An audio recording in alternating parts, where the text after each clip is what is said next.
If you need a spare arm, leg, or even a replacement head, the Toy Factory in Poppy Playtime Chapter 5 has the secret to making you feel like new. And today, we're gonna tear apart its third trailer so you don't miss any of the hidden details. Extend your arm and hit the like button, subscribe to the channel, and ring the bell so you can feel like new after this seriously restorative video. Here are the 15 hidden details in the third trailer for Poppy Playtime Chapter 5.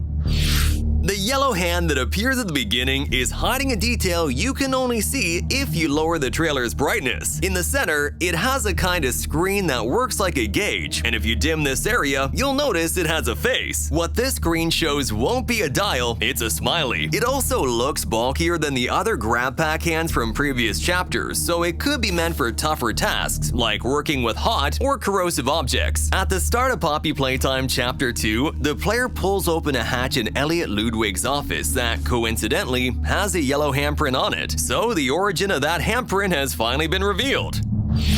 In the dark hallway leading to the restricted area, there's a sign hanging on the wall that's barely visible. If we zoom in and brighten the image, you can read the phrase, "No surveillance beyond this point," along with an image of a camera. While in earlier Poppy Playtime chapters, you could see cameras Harley Sawyer used to monitor the protagonist. From here onward, there was no surveillance in the Toy Factory. This place is also the hideout where the prototype is hiding, possibly to escape Harley Sawyer's watchful eye.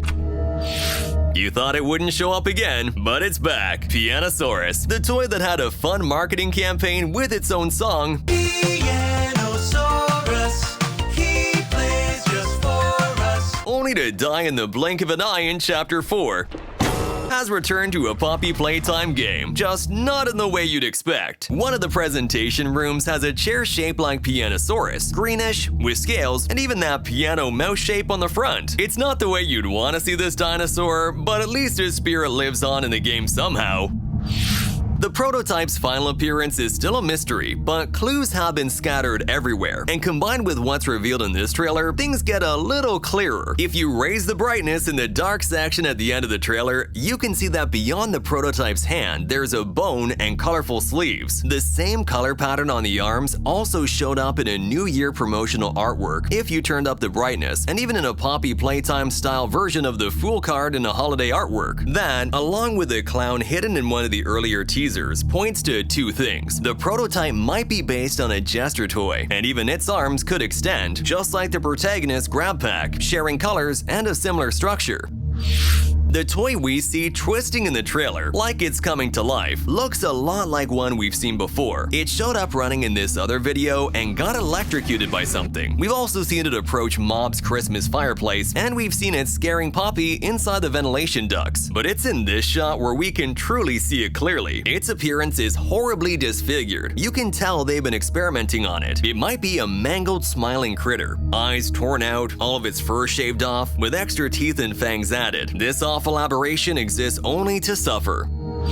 In one scene, you can see tubes carrying a thick liquid that mixes red, pink, and orange. The viscosity and color match what we saw in one of the earlier Poppy Playtime Chapter 5 trailers, where it was bubbling on the floor and seemed flammable. Based on what the trailer shows, this liquid will be used to inject monsters and give them a life of their own. Whatever the prototype's end goal is, this trailer shows it doing something very clear, operating the monsters and transforming them. When it grabs a scalpel, you can see a blurry reflection of the prototype's appearance, and if you look closely, there's what seems to be a hole, a black void. People speculate its face could include a human skull, maybe from Elliot's corpse, which would fit with the altar Catnap built to worship the prototype. In the operating room, besides a moving hook, there's also a screen with a face. It could be some kind of surgical assistant with a happy little expression, and its look is reminiscent of one of the toys that has shown up the least in Poppy Playtime, BoogieBot. This Playtime co-creation seems like a friendly helper designed to make surgeons' work more comfortable. It doesn't look like it's gonna turn into an enemy, although maybe controlling it requires the yellow hand, which also has a smile. Right at the start of the video, the lights begin turning on one by one, and each one reveals a few toys. A blue mini Huggy Wuggy, one of the mini Huggies, is lying lifeless in front of a corner, just like another one in red. In the background, the shape of a candy cat toy appears, barely visible. Up to now, this toy has only shown up in passing in previous Poppy Playtime games, but maybe Chapter 5 will give it a bit more presence. The look of the red Huggy Wuggy lying on the floor also really brings to mind Yarny, the protagonist of Unravel. Now that we know the prototype's mission in Chapter 5 is to revive and transform some failed experiments, the chapter's title makes perfect sense. Broken Things is a metaphor for toys that have already passed on but could be given another life through transformation. It also references how the prototype treats other toys like weapons, turning them from living beings who died into broken things. Even though it hasn't been officially confirmed, Mob Entertainment's trademark filings let us know the name of one of their new toys. The character who appeared in the second trailer with a very long and lethal braid is called Lily Lovebraids. What stands out the most, obviously, is her purple braid, and people couldn't help comparing it to Rumi's purple braid, one of the protagonists of K-pop Demon Hunters. That resemblance has led many to think this toy could have her own song within Chapter 5. A lot of you have been wondering who repaired Huggy Wuggy's arm at the end of Chapter 4. After seeing this trailer, the answer now seems pretty obvious. Everything points to the prototype being obsessed with creating the perfect toy. And considering Huggy was one of the player's biggest nightmares, it wouldn't be far-fetched to think he'd fixed him up in the lab so he can keep hunting us while the prototype completes his mission. But fixing Huggy implies something even more unsettling. He could also repair Mommy, Catnap, or even Doughy the Doughman. The prototype could be designing new versions of these toys, though there's an even more disturbing possibility that is using their remains to improve his own body. Right at the very end of the video, there's a really strange sound.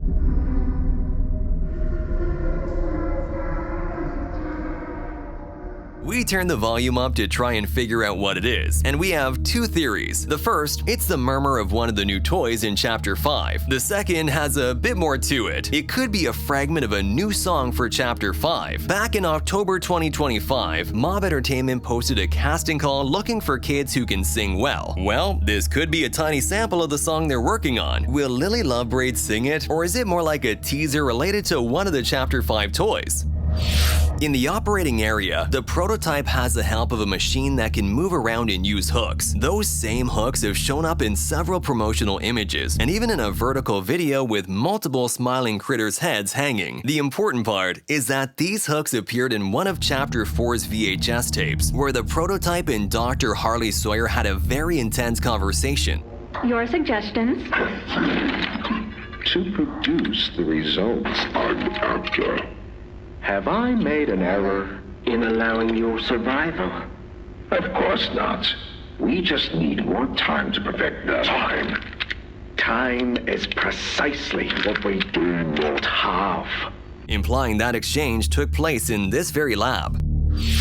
We can't forget one of the game's most important details, an element that's been there since the first seconds of Chapter 1, the poppy flower, the same one we're urged to look for in the opening letter. Mob shared several images on social media featuring the main monsters from Chapters 1 to 4. In each one, you can spot the hands of the children used to create each creature hidden somewhere. But what's really interesting is that when you put all the images together, they form a poppy flower in the center. And in that artwork where we see the prototype facing Poppy, you can clearly see he's holding a poppy flower in front of his face. Everything points to Chapter 5 finally revealing the true meaning of the poppy, a symbol that's been with us since the very start of the story. Keep operating on yourself with these Poppy Playtime videos we're leaving right here. And don't forget to subscribe so you don't miss the next ones. Thanks for watching, see you next time!